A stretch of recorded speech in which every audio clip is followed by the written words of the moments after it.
New Zealand Driving, when the right way to drive is on the left. Presented by Stephen Birmingham, Toby Evans, Brett Phillips, and Zachary Whittle. Being in a foreign country is sometimes a challenge unto itself. Whether you're traveling for business or pleasure, the culture, language, and customs in the host country can be significantly different from what you're used to, or even what you might have expected.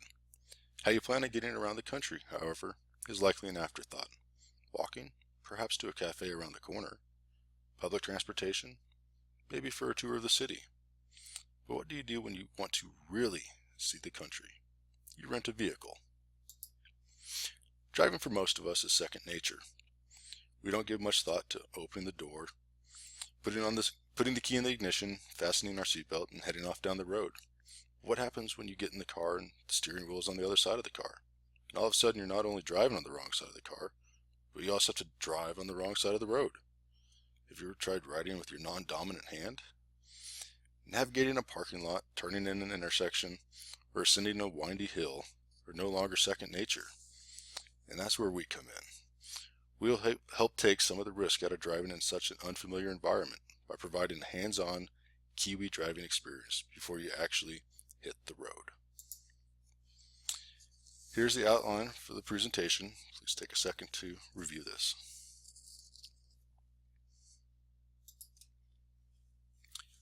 The top 5 countries for tourists to New Zealand are Australia, China, the United States, the United Kingdom, and Japan.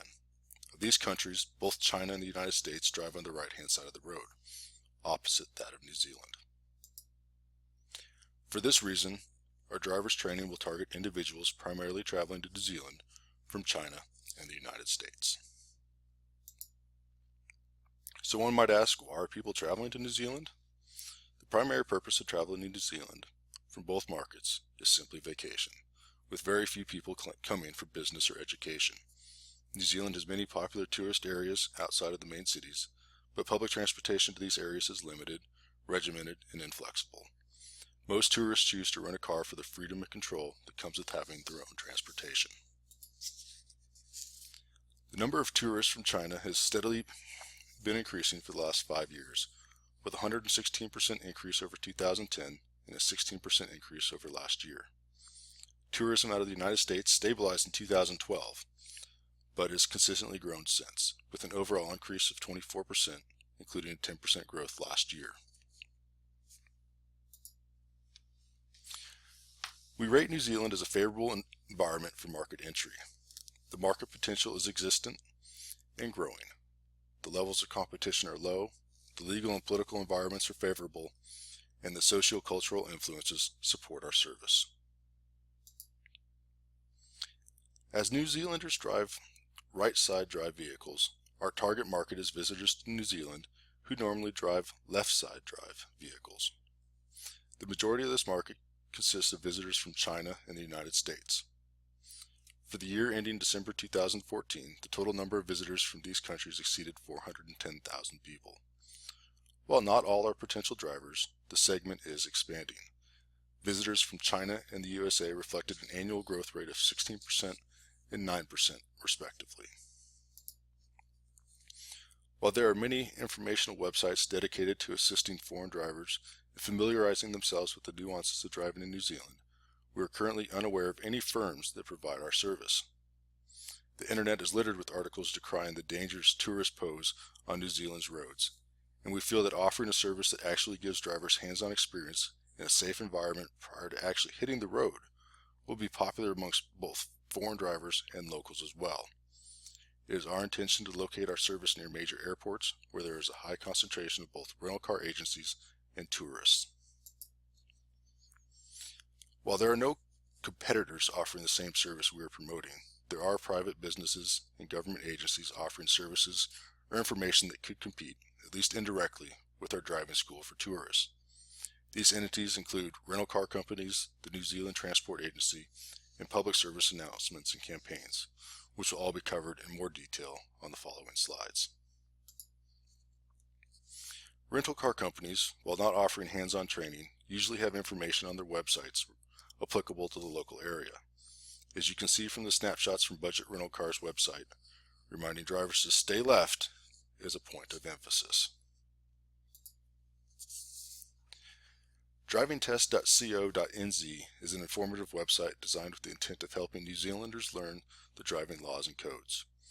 There's even a tourist quiz section that will test your knowledge and further explain the New Zealand code for tourists.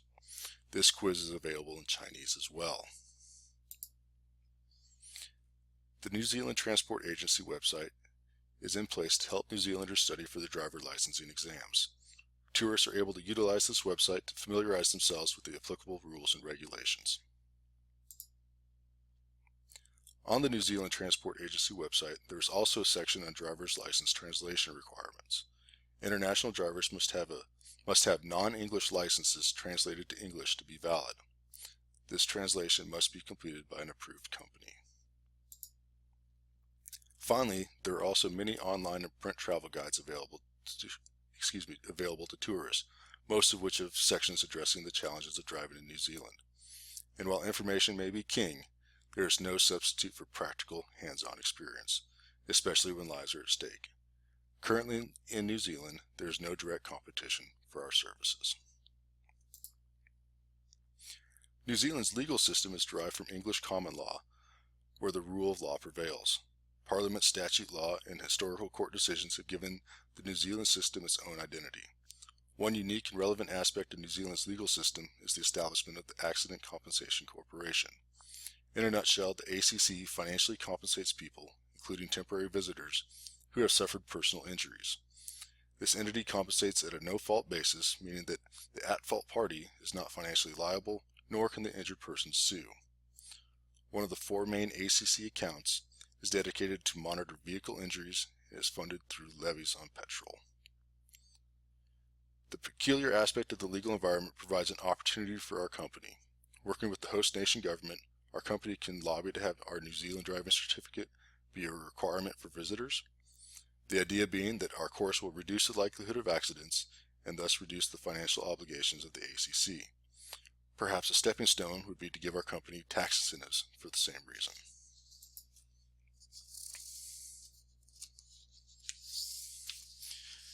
New Zealand's government is classified as a democratically elected constitutional monarchy. The current Prime Minister, John Key, has the highest approval ratings in the Western world. With respect to political rights, civil liberties, and press freedom, New Zealand takes the cake being one of the freest countries in the world. The World Bank ranks New Zealand as number 1 for ease of starting a new business, stating that it takes less than 1 day. Additionally, the country is number 2 overall for ease of doing business. We view this as a positive, but we're also aware that new competition can be unpredictable and immediate. The company will have to look to erect barriers outside of the political environment and build on the advantage of the government relationships and first mover status to find sustained profitability. In general, we do not foresee any issues with opening or closing the business, hiring, firing, or enforcing contracts. Overall, the legal and political environment is very favorable. Out of 144 countries, the World Economic Forum rates the impact of New Zealand's rules on foreign direct investment at number 56 overall. However, the prevalence of trade barriers is extremely low, rating 4th best in the world. Further, it is rated as the best country in the world in regard to ethics and corruption. Geert Hofstede's country scores reveal some challenges and opportunities involved with the combination of these 3 cultures. By examining a few of these dimensions, the subsidiary will be more prepared to do business in New Zealand. Power distance. Internally, the low power distance New Zealand culture will benefit the organization through increased sharing. For instance, the scheduling managers may decide the routes, but instructors may get feedback from students that the routes are too challenging at first.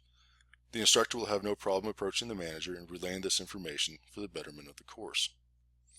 On the other hand, New Zealand driving instructors may want to be buddy-buddy with the students, but Chinese and to some extent US students will view the interaction as a formal student-teacher relationship. This may cause unforeseen stress as the students are being evaluated. Nobody wants to be tested on vacation. To mitigate this potential negativity, our course will not have a culminating test or practicum, but instead a certificate will be awarded once the driver has successfully demonstrated skills to navigate New Zealand roads safely. Individualism. While U.S. students are likely to be comfortable taking the class alone, the collectivism of Chinese culture may lead to the necessity for a group class offering with 2 to 4 students at a time. This idea may be unusual for New Zealand instructors, but it might increase the appeal of the course, as well as be a means to gain additional customers.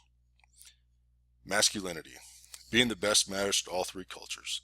This cultural knowledge could translate to a sales tactic to praise how good of a driver each student is.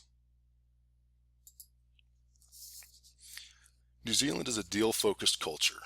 Although Chinese customers will look to build a relationship with the company before doing business, the subsidiary will make clear communication, written agreements, and direct contact standard practice. This will align with company practices with the legal environment of New Zealand business. In order to attract our target market, we will position ourselves by loading our brand with specific cultural values. For instance, from Confucius's teachings, we can see that the Chinese value courtesy and harmony. Our service allows Chinese customers to be courteous to the New Zealand traffic laws and find harmony learning how to be safe on the road and not disrupt the flow of transportation. Perhaps a popular race car driver or the Minister of Transport can transfer this message to future customers through an endorsement. Appealing to America's sense of individualism may be the best way to attract customers. A major part of independence and livelihood is being able to provide for oneself, to include procuring your own means of transportation. It is our belief that our service will be highly compatible with the local culture. According to the New Zealand Herald, at least 558 crashes that resulted in death or injury in 2013 involved an overseas driver, and in about 75% of the cases, the visitors were found to be at fault. Foreigners' failure to adjust to local driving conditions is a point of contention for many New Zealanders. While the government's tourism website offers advice for driving within the country, crash statistics involving foreigners suggest that what they're doing is not enough. We feel that both residents and the government would be highly supportive of a service that helps to reduce road deaths within their country. We're also highly encouraged by the economic environment in New Zealand. It enjoys a high degree of economic freedom, a market economy, encouraging economic performance, and strong showings in other main economic indicators.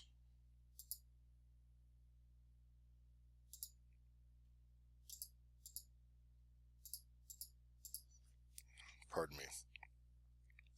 According to the Heritage Foundation, New Zealand's economic freedom score is 82.1, making its economy the third freest in the world. Its economic development has been built on principles of market openness and free trade. Its prosperity rests on its well-established rule of law. The economy is the least corrupt in the world, and property rights, including intellectual property, are strongly protected. Despite having one of the world's most open financial sectors, New Zealand banks avoided the worst aspects of the global financial crisis. New Zealand has a market economy. The World Economic Forum rates its private institutions as the strongest in the world. It has the 17th least burdensome government regulations and rates 8th best in regard to its protection of property rights. Its antitrust policies are the 5th most effective in the world. New Zealand's key economic indicators for performance and potential compare fairly well with the rest of the world. Its gross national income is just over $35,000, while its gross domestic product per capita is just under $41,000. Its gross national income adjusted for purchasing power parity is approximately $136.3 billion US dollars.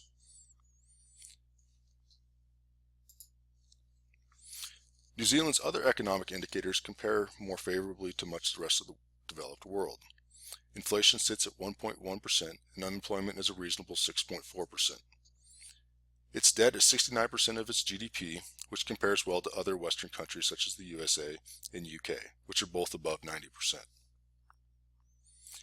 The World Bank does not track New Zealand's from a poverty perspective, nor is it ranked on the Multidimensional Poverty Index. We see this as a good thing. Impressively, New Zealand ranks number 18 in the world on the Global Innovation Index. In summary, the stability of the legal and political environment in New Zealand minimizes our risk and allows us to conduct business in a predictable external environment. Certain nuances of the legal system may provide opportunities for growth, and the established democratic political system provides us with clear procedures and channels to relevant authorities. Our cultural awareness of the target market and host country allows us to identify behavioral practices that affect businesses in the operating environment. We have demonstrated how this cultural intelligence can translate into effective strategies to meet that objective. Ultimately, this is a shovel-ready project, and with no direct competition in this market, we see significant potential for rapid growth and business expansion. Thank you.